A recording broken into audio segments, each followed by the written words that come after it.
Assalamu alaikum everyone. Welcome and welcome back to my channel.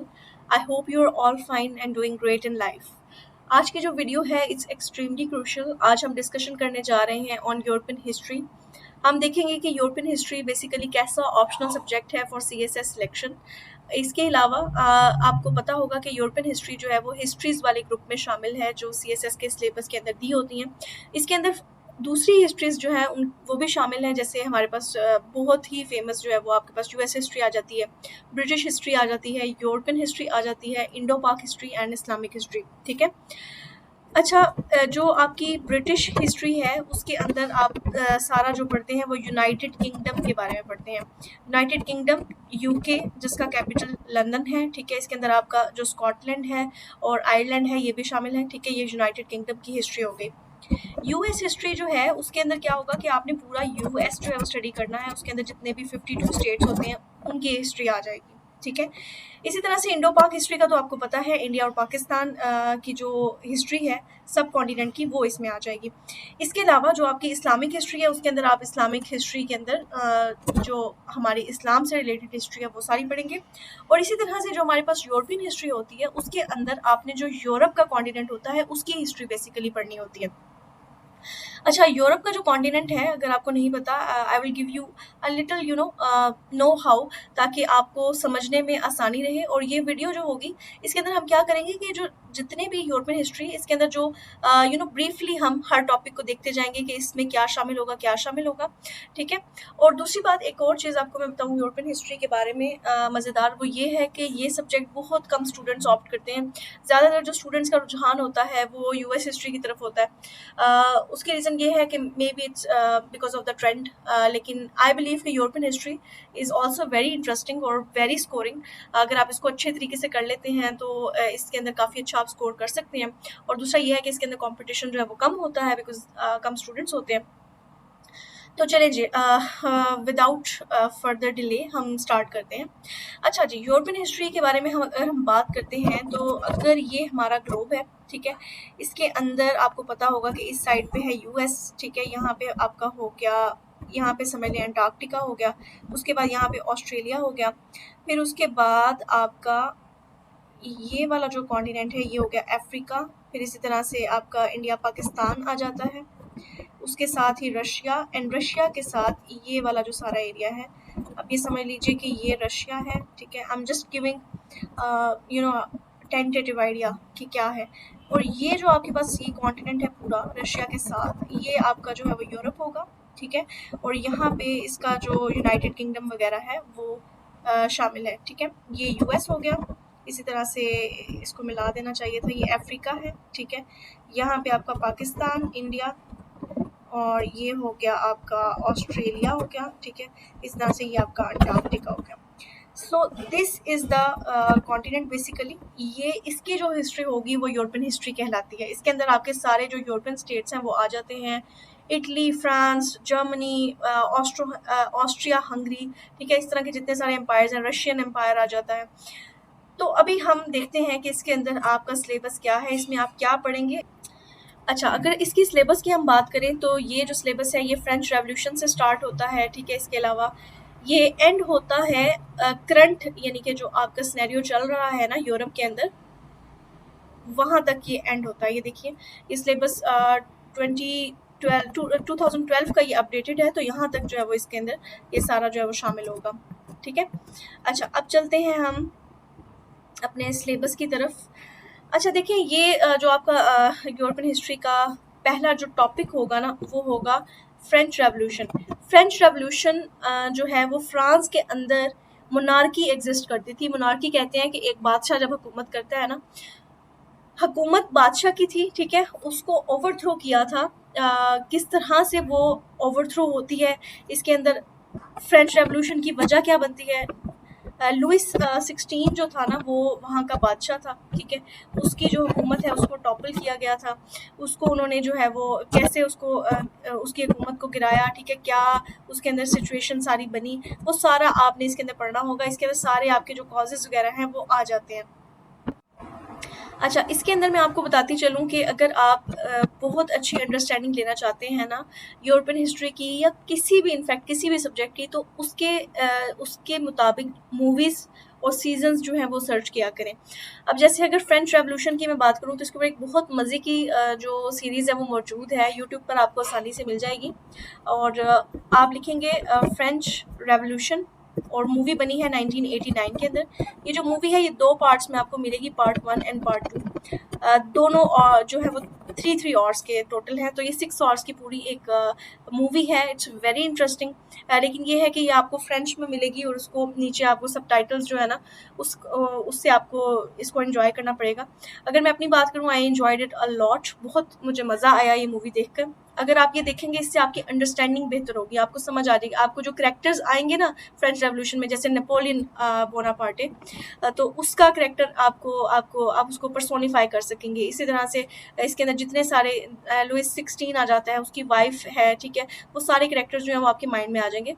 So I will highly recommend कि आप लोग जब European history start करें तो इस मूवी से स्टार्ट करें and you will enjoy it. अच्छा, तो सबसे पहला हमारा जो टॉपिक होगा फ्रेंच रेवोल्यूशन के अंदर वो होगा कि फ्रेंच रेवोल्यूशन के कॉजेज़ क्या थे, ठीक है? कैसे यानी कि लोग तंग आ गए थे इकोनॉमिकली, कैसे डिक्लाइन हो रहे थे, पॉलिटिकल अनरेस्ट कैसे आया, ठीक है? सोशल क्या कॉजेज़ थे, ये सारे इसके अंदर आ जाएंगे। फिर इस रेवोल्यूशन के क्या कॉन्सिक्वेंसेस निकले, ठीक है? लुइस 16 जो है उसकी हुकूमत को गिरा दिया गया। फिर उसके बाद फ्रांस के अंदर मोनार्की से जो सिस्टम है वो कैसे डेमोक्रेसी की तरफ आया, रिपब्लिक होने की तरफ आया, ठीक है? ये सारा आप पढ़ेंगे। अब ये जो टर्मिनोलॉजीज़ मैं यूज़ कर रही हूँ ना, ये आपको बहुत ईज़ी लगेंगी जब आप इस पूरी यानी कि सिनेरियो में एंटर हो जाएँगे ना, तो आपको ये ईज़ी लगेंगी। इसी तरह से फिर वो पूछेंगे कि नेपोलियन का राइज़, उसके ऊपर आप क्वेश्चन पूछेंगे कि what kind of leader was Napoleon, ठीक है? उसके बाद उसने कैसे एम्पायर बनाया, उसका कॉन्टिनेंटल सिस्टम क्या था नेपोलियन का। कॉन्टिनेंटल सिस्टम बेसिकली नेपोलियन का एक स्ट्रेटजी थी जिसमें उसने यूके को उसको उसकी पावर को काउंटर करने के लिए ना उसने एक यानी कि ब्लॉक बना दिया था। यूरोपियन जो नेशंस थी उनको मना कर दिया था कि यूके के साथ आप कोई ट्रेड नहीं करेंगे विया सी और एनी, और दूसरा तो कोई रास्ता ज़ाहिर नहीं था। अच्छा, अगर आप यूरोप की मैप की तरफ देखें ना तो आपको समझ आएगी कि ये अगर आपका यूके है, अच्छा, ये जो आपका यानी कि कॉन्टिनेंट है यूके जो है आपका, ये इसके अंदर सी मौजूद है, ठीक है? यानी कि जो यूरोपियन कॉन्टिनेंट है और यूके के दरमियान में सी मौजूद है। अब यूके का ये सीन था कि it was a big naval power at that time, ठीक है? और अभी भी है, ज़ाहिर है। तो उनकी जो ट्रेड है, अब जैसे आपको पता है कि ईस्ट इंडिया कंपनी जब इंडिया में आई थी, तो उनका सारा जो उन्होंने यहाँ से रॉ मटेरियल्स एंड एवरीथिंग वहाँ पे खाई पी और ट्रांसपोर्ट की अपने कंट्री में, वो विया सी की थी, ठीक है? तो it was a naval power back in the time जब नेपोलियन का राइज था। तो नेपोलियन ने इसकी यानी कि इस चीज़ को काउंटर करने के लिए ना, इस थ्रेट को काउंटर करने के लिए उसने क्या किया कि ये यूके के और यूरोपियन नेशंस के दरमियान एक कॉन्टिनेंटल सिस्टम बना दिया। उसने कहा कि कोई यूरोपियन नेशन जो है ना वो यूके के साथ ट्रेड नहीं करेगी, ठीक है? बाद में बहरहाल इस कॉन्टिनेंटल सिस्टम की बड़ी मुखालफत हुई थी और ये फिर ख़त्म हो गया था। It was a failure. और ये कैसे ख़त्म हुआ था ये सारा आपको पता चल जाएगा जब आप हिस्ट्री पढ़ेंगे।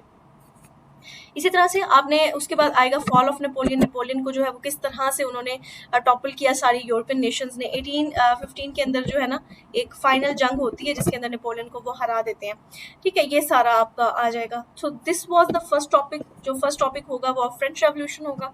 उसके बाद जब आप आगे जाएंगे then there will be another topic, the concert of Europe, ठीक है? अच्छा, कॉन्सर्ट आपको पता होगा, कॉन्सर्ट हम लफ्ज़ सुना होगा आपने यूनिवर्सिटी टाइम में, कॉलेज टाइम में कि जी कॉन्सर्ट है। कॉन्सर्ट वैसे तो कहते हैं कि इकट्ठा होना, ठीक है, ड्रामा होना। तो कॉन्सर्ट ऑफ यूरोप बेसिकली क्या है कि ये इसको आप कह सकते हैं कि इकट्ठ है मुख्तलिफ नेशंस का, यूरोपियन नेशंस का, कि जब उन्होंने नेपोलियन को टॉपल कर लिया तो उसके बाद उन्होंने सोचना था कि what will be the future of the Europe, ठीक है? तो उसके लिए एक काफ़ी सारी मीटिंग्स की जो सीरीज़ है ना, एक मीटिंग हुई, उसके बाद अगली हुई, उसके बाद अगली हुई, वो सारी जो सीरीज़ है वो कहलाती है आपके पास द कॉन्सर्ट ऑफ यूरोप, ठीक है? अच्छा, इसके अंदर सबसे इम्पोर्टेंट इवेंट जो है कॉन्सर्ट ऑफ यूरोप में वो आपका आ जाता है कांग्रेस ऑफ वियना। ये एक वियना जो है कंट्री ऑस्ट्रिया एक कंट्री है, उसका कैपिटल था वियना, ठीक है। उसके अंदर ये मीटिंग हुई थी और कहते हैं कि अपने ज़माने की ये शानदार तरीन मीटिंग थी। जब आप वो फ्रेंच रेवोल्यूशन वाली मूवी देखेंगे जो मैंने आपको रिकमेंड की है, तो उसके अंदर आपको कांग्रेस ऑफ वियना वगैरह जो है वो नज़र आ जाएगी कि कैसे एक ज़बरदस्ती गैदरिंग होती है। उसके अंदर there were dancing and everything, और हर तरह का जो है ना वो वहाँ पे आसाइशें मुयस्सर की गई थी, जो सारे डिप्लोमेट्स और लीडर्स इकट्ठे हुए थे सारे यूरोपियन नेशंस के, ठीक है। तो कांग्रेस ऑफ वियना नेपोलियन के बाद होने वाली एक मीटिंग का नाम है, ठीक है। उसके बाद जब आप आगे जाएंगे तो आपको पता चलेगा कि मेटरनिक का इरा जो आता है, मेटरनिक बेसिकली कौन था। मेटरनिक जो है ये एक डिप्लोमेट था ऑस्ट्रिया का, यानी कि जो वियना मैंने आपको बताया ना, ऑस्ट्रिया, वियना कैपिटल था ऑस्ट्रिया का, तो उसका जो लीडर था या डिप्लोमेट था वो मेटरनिक था, ठीक है। और यही बेसिकली कांग्रेस ऑफ वियना के पीछे था, और इसने जो है ना वो बड़ा ये एक श्रूड आदमी था, यानी कि क्लेवर था, आप इसको अच्छा डिप्लोमेट भी कह सकते हैं अपने कंट्री के हिसाब से। तो इसने जो है वो मेटरनिक इरा कायम किया कि जैसे फ्रेंच रेवोल्यूशन होती है, लोग जो है वो अपने यानी हुकूमत के खिलाफ खड़े हो जाते हैं, तो मोनार्की जो है वो गिर जाती है। अब मेटरनिक इरा जो है वो बेसिकली उसके अंदर क्या है कि वो रेवोल्यूशंस को ख़त्म करने के लिए, कि अगर कहीं किसी कंट्री के अंदर कोई रेवोल्यूशन सर उठाए भी ना, तो उसको कुचलने के लिए उसने एक बड़ा सिस्टम बनाया, और वो सारा जो सिस्टम, यानी वो जितने भी उसके अंदर डेकेड्स शामिल है ना, जितने साल वो अपनी हुकूमत में रहा, वो सारा जो दौर है उसको मेटरनिक इरा कहा जाता है, ठीक है। तो इसके अंदर आप पढ़ेंगे कि मेटरनिक इरा जो है वो क्या है। उसके बाद है जी the Concert of Europe and Congress of Vienna, ठीक है जी, एंड द कांग्रेस सिस्टम, ठीक है जी। कंसर्ट ऑफ यूरोप जो है ये बनता है, और उसके बाद कांग्रेस सिस्टम क्या होता है। फिर बैलेंस ऑफ पावर का इशू क्या आता है। बैलेंस ऑफ पावर कहते हैं कि तमाम कंट्रीज़ में से कोई एक ऐसा कंट्री जो है वो इतना पावरफुल ना हो जाए कि उसकी वजह से बाकी सारे कंट्रीज थ्रेट में चले जाएं। जैसे कि यूरोपियन हिस्ट्री, यूरोप के अंदर जो है वो ऐसे हुआ था कि फ्रांस जो है वो बहुत एक्सट्रीमली पावरफुल हो गया था, और नेपोलियन ने इतनी ज़्यादा फतूहात की थी, उसने हर कंट्री को तंग किया हुआ था, तो उसने बैलेंस ऑफ पावर को डिस्टर्ब कर दिया था। तो यही बेसिकली बैलेंस ऑफ पावर जो है ना, ये डिस्कस किया गया था जब ये कांग्रेस ऑफ वियना होती है, ठीक है। ये जो कांग्रेस ऑफ वियना ये जब होती है, अब जब फ्रांस टॉपल हो गया तो पीछे बड़े बड़े नेशंस कौन सी रह गई हैं। जर्मनी है, ठीक है, उसके बाद आपके पास रशिया है, यूके है। तो ये जो सारी पावर्स हैं, अब ये फर्दर जो है वो कोई केओस ना करे, उसके लिए बैलेंस ऑफ पावर का जो कॉन्सेप्ट है वो इंट्रोड्यूस हुआ, और उसको कैसे उन्होंने डील किया एंड एवरीथिंग वो सारी इसके अंदर आ जाएगी, ठीक है। अच्छा, उसके बाद हम आगे चलते हैं। ओके, जो तीसरा सेक्शन आप लोगों के पास आएगा वो होगा forces of continuity and change in Europe. अब देखें, यूरोप के अंदर बहुत सारी मोनार्कीज थी, ठीक है। मोनार्कीज थी जैसे फ्रांस के अंदर जो है वो आपकी लुइस 16 जैसे मैंने आपको बताया, ठीक है। इसी तरह से जर्मनी के अंदर थी, इसके अलावा आपके इटली के अंदर, ठीक है। ये सारी जो मोनार्कीज एग्जिस्ट करती थी वो आखिर अब तो ख़त्म हो गई हैं, क्योंकि जाहिर है कि सारे कंट्रीज जो हैं वो डेमोक्रेटिक हो गए। तो वो कैसे ख़त्म हुई, वो कौन सी सेंटिमेंट्स थे, वो कौन सी फोर्सेस थी जिन्होंने यानी कि इन जो मोनार्कीज है उनका सर कलम कर दिया, ठीक है। तो उसके अंदर आप पढ़ेंगे नेशनलिज्म क्या होता है। ये जो आपकी एक नेशन के लिए जो मोहब्बत होती है ना, उसको नेशनलिज्म कहते हैं। जैसे पाकिस्तान इंडिया से अलग हुआ तो हमारे अंदर एक वो पाकिस्तानी नेशनलिज्म पाया जाता है। इसी तरह से आपके पास आ जाएगा लिबरलिज्म क्या होता है, ठीक है। लिबरलिज्म, लोगों ने कहा कि हमें राइट दिए जाएं, ठीक है, हम खुद अपना लीडर चुनें, हम फ्री इकोनॉमी करें, यानी कि हम क्यों नहीं प्राइवेट प्रॉपर्टी अपनी रख सकते, क्यों बिजनेसेस हम नहीं कर सकते, हम क्यों सिर्फ जो वो फ्यूडल लॉर्ड्स हैं उनके अंदर ही काम करते रहें। रोमांटिसिज्म, रोमांटिसिज्म कहते हैं एक आइडियल स्टेट का जहन में आना, ठीक है, यानी कि रोमांटिसाइज करना एक ऐसे स्टेट को जिसके अंदर हर एक को इंसाफ मिल रहा है, ठीक है, जो है जहाँ पे जुल्म सितम नहीं हो रहा, लोगों के राइट्स फुलफिल हो रहे हैं, उन्हें हर तरह की फैसिलिटीज़, एजुकेशन, हेल्थ, ठीक है, हर चीज़ जो उनको प्रोवाइड की जा रही है। तो ये सारे जो आइडियाज़ होते हैं ये रोमांटिसिज्म में फॉल करते हैं।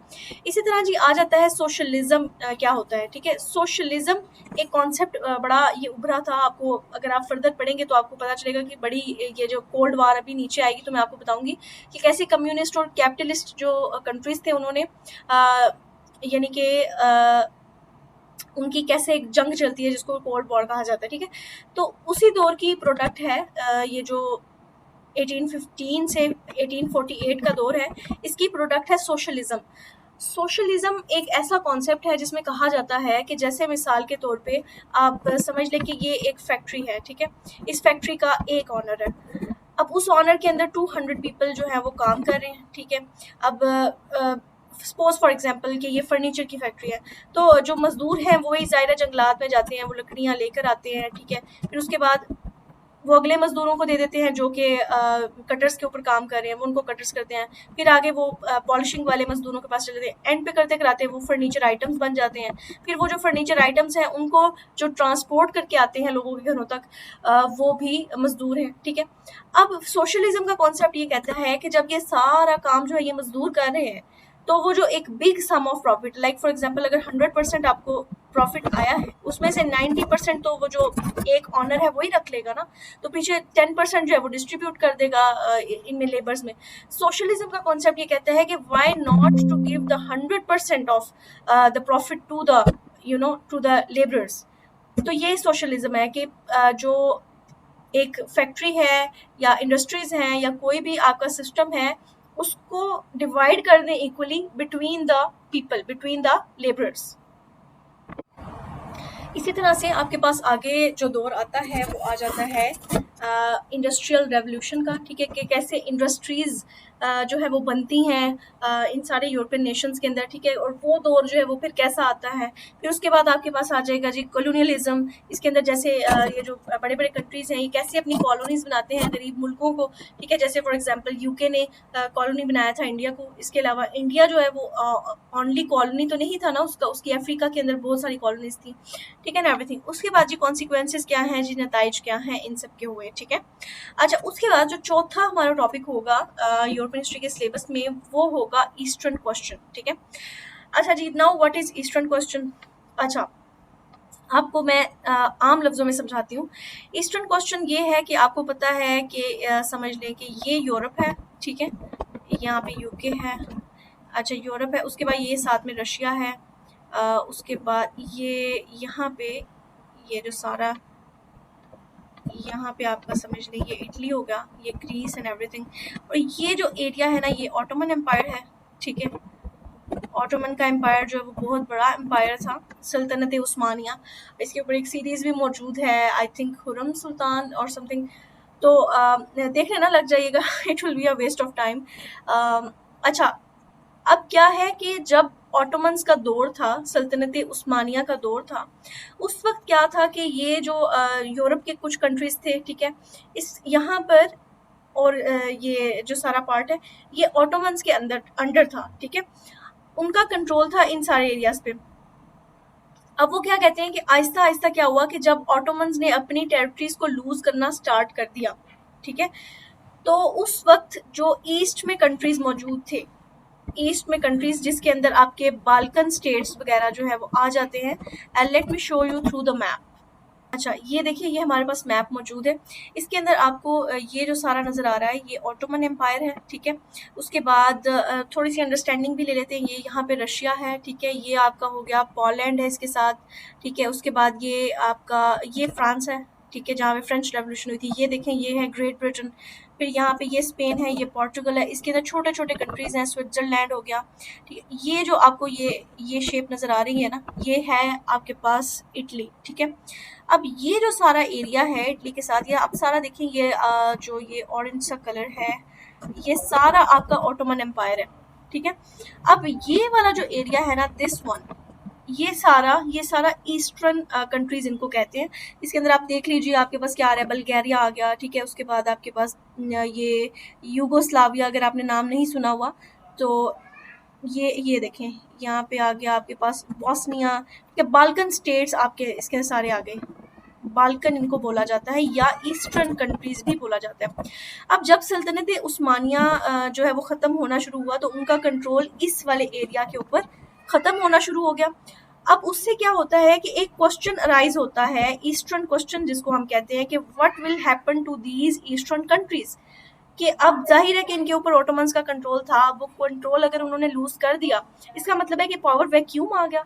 अब उस वैक्यूम को कंट्रोल करने के लिए कौन से जो स्टेट्स हैं वो उभरेंगे, ठीक है। जाहिर है, देखिए ये रशिया का इनके साथ बॉर्डर लग रहा है, तो रशिया तो ज़रूर आएगा, ठीक है। फ्रांस पावरफुल है, फ्रांस आएगा, ठीक है। उसके बाद यहाँ पे ये जर्मनी था, अभी ये जर्मनी यूनाइटेड नहीं हुआ हुआ, ठीक है। यहाँ पे जर्मनी है तो जर्मनी भी आएगा। इसी तरह से यूके जो है वो जाहिर है कि वो अपना कंट्रोल जो है वो डालेगा इन सारे कंट्रीज के ऊपर। सो ये जो हमारे पास पूरा यानी कि सिस्टम है ना, इसको हम कहते हैं ईस्टर्न क्वेश्चन। ओके, सिलेबस की तरफ वापस आते हैं। ईस्टर्न क्वेश्चन अब आपको समझ आ गया होगा कि क्वेश्चन क्या है, ठीक है। इसके अंदर आप पढ़ेंगे कि ये क्वेश्चन, इसकी नेचर क्या है, क्रिमियन वॉर जो है वो क्या थी। अच्छा, क्रीमिया एक रीजन है रशिया के पास, और इस मोस्ट कंट्रोवर्शियल रीजन है ये। इसको कंट्रोल करने के लिए रशिया जो है वो तरस रहा है, और इस रीजन के अंदर उसने बहुत दफ़ा वॉर यानी कि ना की है। तो ये रीजन जो है वो काफ़ी कॉन्फ्लिक्टेड रहा है, यहाँ पे बहुत दफ़ा वॉर हो चुकी है। 1953 से 56 तक, 1853 से 56 तक एक वॉर रही थी, जिसको क्रिमियन वॉर, ये वही वाली वॉर है, ठीक है। अच्छा, इसी तरह से फिर रूसो टर्किश वॉर एक हुई थी रशिया के और जो ऑटोमन्स रह गया था उसका जो हिस्सा, उनके दरमियान वॉर हुई थी 1877 में, और फिर इसके कॉन्सिक्वेंसेस क्या निकले, ठीक है। तो ये सारा अब आपका हो गया इस पूरे टॉपिक के अंदर। अच्छा, उसके बाद most favourite part of mine, that is unification of Italy. अच्छा, आपने ना मैप जो मैंने अभी आपको शो किया उसमें आप देखेंगे इटली का नक्शा कुछ यूं है, इस तरह से, ठीक है, ऐसे है यहाँ पे ये। अब इटली का ये सीन था कि it was divided in fragments. यहाँ पे ये हिस्सा डिवाइडेड है, ठीक है। उसके बाद आगे ये पेपल स्टेट्स हैं, सिसली है, ये सिसली है, ठीक है, ये नेपल्स है, ये सार्डिनिया है, अब ये लंबार्डी है। ये सारे जो इसके हिस्से हैं ना, ये छोटे छोटे टुकड़ों में तकसीम हुए हुए थे। अब ये इतना सा जो हिस्सा है, इसके ऊपर ऑस्ट्रिया का कंट्रोल बहुत ज़्यादा था, ठीक है। इसी तरह से यहाँ पे सेंटर में एक एरिया था इसका, इसके ऊपर फ्रेंच का कंट्रोल था। एक एरिया था उसके ऊपर पोप का कब्जा था, पोप कहते हैं ये जो पादरी होते हैं ना, उनका कब्जा था, ठीक है। इसी तरह से यहाँ पे किंग था सार्डिनिया का, उसका कब्जा था इस एरिया के ऊपर। तो अब हर ये जो इटली है ना, इस छोटे छोटे टुकड़ों में तकसीम था, और कैसे ये यूनिफाई हुआ, तो कैसे ये यूनिफाई हुआ और एक कंट्री बना, that is basically the topic, the unification of Italy, ठीक है। अच्छा, अब इसके अंदर आप पढ़ेंगे जी द इफेक्ट्स ऑफ रेवोल्यूशन 1848। अच्छा, यूरोप के अंदर क्या हुआ था, जैसे हमने पढ़ा है ना कि कांग्रेस ऑफ वियना हुई थी, उसके बाद क्या होता है, लोगों के नेशनल ये जो सेंटिमेंट्स थे लोगों में बढ़ना शुरू हो गए, नेशनलिज्म, ये जो हमने सारी ऊपर फोर्सेस पढ़ी थी सारी, उसकी वजह से दो बड़ी रेवोल्यूशंस हुई थी, 1830 और 1848। ये वो रेवोल्यूशंस थी जो पूरे यूरोप के अंदर फैली थी, यानी कि हर ऑलमोस्ट हर कंट्री जो है जिसके अंदर मोनार्की थी, जुल्म सितम था, वो इससे इफेक्ट हुआ था।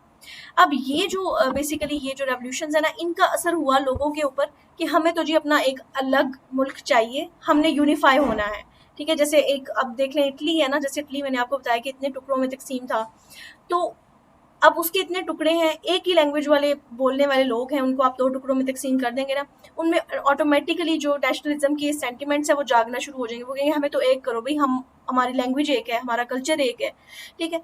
तो अब वो कहते हैं कि ये जो रेवोल्यूशन हुई थी 1848, उसका क्या असर पड़ा था इटली के ऊपर, इटली की यूनिफिकेशन के ऊपर, ठीक है। ये आपका पहला टॉपिक हो जाएगा। इसी तरह से क्या रुकावटें थी इटली को यूनिफाई होने में, जाहिर है रुकावटों का तो सामना करना पड़ा होगा ना, कि जैसे पाकिस्तान इंडिया से अलग हुआ तो हमें रुकावटों का सामना करना पड़ा, same was the case with them, और हो सकता है हमसे भी ज्यादा उनको रुकावटों का सामना करना पड़ा हो। आगे जी Cavour and the unification of Italy. Cavour जो था ना, एक बहुत ही एक इंटेलेक्चुअल पर्सनैलिटी था इटली का, ये एक डिप्लोमेट था जिसका बेसिकली ब्रेन शामिल था इटली को यूनिफाई करने में, ठीक है। उसने कैसे जंगों जो थे ना, वॉर्स थी, उनको उसने और यानी कि उसको उसने बनाया, यानी कि ऐसी स्ट्रेटजीज बनाई कि जब उसे जंग करने की जरूरत होती थी तो जंग हो जाती थी, ठीक है। इसी तरह जब उसने किसी के साथ अलायंस करनी होती थी तो वो क्या स्ट्रेटजीज बनाता था, ये सारा कुछ जो है वो इसके अंदर शामिल हो जाएगा। उसके बाद आ जाएगा the process of Italian unification, कि आखिर इटली कैसे यूनिफाई बेसिकली हो गया 1859 से 1871 तक। जैसे ये उसका कुछ एरिया जो है वो किसी साल में इटली के अंदर शामिल हो गया, फिर जो थोड़ा सा बाकी हिस्सा है वो अगले साल में हो गया, ठीक है। फिर अगले आने वाले सालों में कैसे, तो ये पूरा जो प्रोसेस था उसको कितने ज़्यादा साल लगे, और आखिरकार कैसे इटली यूनिफाई हो गया, ये सारा जो है वो आपका इस सिलेबस में शामिल हो जाएगा। उसके बाद जब आप आगे जाएंगे तो अगला आपका जो सेक्शन होगा that will be the unification of Germany, कि आखिर जर्मनी कैसे यूनिफाई हुआ। Same was the case with Italy, ठीक है, और जो जर्मनी है वो कैसे यूनिफाई हुआ। इसके अंदर आपने ये जैसे मैंने आपको मैप भी दिखाया था ना, उसके अंदर ये सेंट्रल पोर्शन है, उसमें कोई जर्मनी डिफाइंड नहीं है कि क्या है। जर्मनी बेसिकली क्या है, ये छोटे छोटे टुकड़ों में तकसीम हुई हुई छोटी छोटी रियासतें, ठीक है, तकरीबन 39 फेडरल स्टेट्स थी, सॉरी फेडरल नहीं मतलब स्टेट्स थी, 39 स्टेट्स। इनमें से एक बड़ी स्टेट थी, ये दो टुकड़े कर लेते हैं इसके लैंड के, तो ये जो बड़ी स्टेट थी एक थी प्रशिया और एक बड़ी स्टेट थी ऑस्ट्रिया, ठीक है, यानी कि ये जो 39 स्टेट्स थी जर्मनी की टोटल, उनके अंदर से तो ऑस्ट्रिया और प्रशिया, ठीक है, प्रशिया और ऑस्ट्रिया ये दोनों बड़ी स्टेट्स थी जर्मनी की। आखिर में कैसे ये यूनिफाई हो गई हैं, जो सारी 39 की 39 स्टेट्स थी और इन्होंने कैसे जर्मनी को एक बना दिया, ये सारा आपने इसमें पढ़ना होगा। इसमें आपका देखिए टॉपिक आ जाएगा सब topic the rise of Bismarck. जैसे कैवर था ना इटली के अंदर डिप्लोमेट था, वैसे ही बिस्मार्क का रोल है जर्मनी के अंदर, ठीक है। इसने भी जब चाहा जंग के हालात पैदा कर लिए, जब चाहा अलायंस बना ली, लेकिन अपने मुल्क के मफाद की खातिर, ठीक है। इसी तरह से डिप्लोमेटिक इवेंट्स क्या क्या होते हैं, फिर यहाँ पे आप फेमस ऑस्ट्रो प्रशियन वॉर पढ़ेंगे, जो दोनों इम्पॉर्टेंट एरियाज थे ना जर्मनी के, वो उन दोनों के दरमियान जंग होती है। फिर उसी तरह से फ्रैंको प्रशियन वॉर, इसमें फ्रांस और प्रशिया के दरमियान एक वॉर होती है। फिर जी triumph of Bismarck and the process of unification, कैसे बिस्मार्क जो है वो यूनिफाई कर देता है जर्मनी को, ये सारा आप इसके अंदर पढ़ेंगे, ठीक है। उसके बाद आगे जी हमारा नेक्स्ट जो पोर्शन होगा वो होगा the origin of the first world war. अच्छा देखिए, आपको पता है पहली जंग अजीम जो है वो 1914 के अंदर होती है, ख़त्म होती है 1919 के अंदर। अब देखिए वर्ल्ड वॉर ऐसे ही तो नहीं हो गई ना, उसकी बहुत बड़ी एक हिस्ट्री रही है, और वो हिस्ट्री सारी क्या है, यही जो अभी हम पढ़ते आ रहे हैं, किसी ने अलायंस बनाई, किसी ने तोड़ी, जंग हुई, ये हुई, वो सारा जो आपका आएगा ना, ये इस टॉपिक के अंदर शामिल हो जाएगा। इसमें आप पढ़ेंगे जी फॉर्मेशन ऑफ अलायंसेस, कौन कौन सी अलायंसेस बन रही हैं, जैसे फॉर एग्जांपल बड़ी फेमस रशिया, ऑस्ट्रिया, ठीक है जी, और ये फ्रांस, इन्होंने अलायंस बना ली, ठीक है। इसी तरह से कभी जी फ्रांस निकल गया, इटली शामिल हो गया, उन्होंने अलायंस बना ली, तो ये एंड काउंटर अलायंस। फिर उनके मुखालिफ जो कंट्रीज थे जिनको उनसे डर पैदा हुआ, उन्होंने अपनी अलायंसेस बना ली। फिर इसी तरह से बाल्कन वॉर होती है, बड़ी मशहूर, वो जो बाल्कन स्टेट हम ऊपर ऊपर के आए हैं ना, मैसेडोनिया, बॉस्निया, हर्जिगोविना, ठीक है, ये सारे जो स्टेट्स हैं इनकी एक वॉर हुई थी, इन्होंने जो है ना वो वॉर की थी ओटोमन्स के खिलाफ, ये सारी इसके अंदर आ जाएगी। इसी तरह से outbreak of the world war one, फिर हम देखेंगे कि ऐसे जो वर्ल्ड वॉर है वन है वो स्टार्ट होती है। तो यहाँ तक जब आप आएंगे आपका पूरा जो फर्स्ट पोर्शन है वो कंप्लीट हो जाएगा, ठीक है। इसी तरह से फिर आपका जो सेकंड पार्ट आएगा जिसमें से आपसे 2 क्वेश्चंस डिमांड किए जाते हैं। 4 क्वेश्चन आपने बेसिकली टोटल करने होते हैं इसके अंदर यूरोपियन हिस्ट्री के पेपर के अंदर, ठीक है। 7 क्वेश्चंस आपके पास टोटल आते हैं, ठीक है। 4 क्वेश्चन आपने करने होते हैं, 2 करने होते हैं इस ऊपर वाले पोर्शन में से और 2 करने होते हैं नीचे वाले पोर्शन में से, ठीक है। अच्छा, अब यहाँ पे वीडियो का पार्ट 1 जो है इसको हम एंड करते हैं, और सेकंड पार्ट में मैं आपको बताऊंगी जो सेकंड यूरोपियन हिस्ट्री का जो पोर्शन है उसको हम डिस्कस करेंगे, ठीक है। बाकी I have developed a course on European history, इसके अंदर मैंने इसके जो पास्ट पेपर्स हैं विच आर एक्सट्रीमली क्रूशियल, ठीक है, उसके अंदर आपसे क्वेश्चन पूछे गए हैं इटालियन यूनिफिकेशन पे, जर्मन यूनिफिकेशन पे, एंड यू नो एवरीथिंग। तो उसके मैंने जो पिछले 6 ईयर्स के आपके पास्ट पेपर्स हैं ना, वो सारे मैंने सॉल्व किए हुए हैं। 6 into 7 is equal to 42 question के ऊपर डिटेल में डिस्कशन की है। I have made lectures on that, ठीक है, और वो लेक्चर्स अगर आप चाहें तो एक्सेस कर सकते हैं। इसके अलावा आने वाली वीडियोस के अंदर मैं जो यूरोपियन हिस्ट्री के जो पास्ट पेपर्स में से क्वेश्चन उठाऊंगी और मैं डिस्कस करूंगी आपसे कि इस क्वेश्चन को बेसिकली हमने कैसे एक क्वेश्चन को लेना है, उसको तोड़ना है, समझना है, उसमें क्या चीज़ हमने एड्रेस करनी है। अगर एक क्वेश्चन है उसके अंदर 2 या 3 चीज़ें पूछी गई हैं तो किस चीज़ की कितनी वेटेज होगी। These are extremely crucial things जो आपको अंडरस्टैंड करनी होती हैं, ठीक है, जब आपने क्वेश्चन अटैम्प्ट करना होता है इन द CSS और PMS।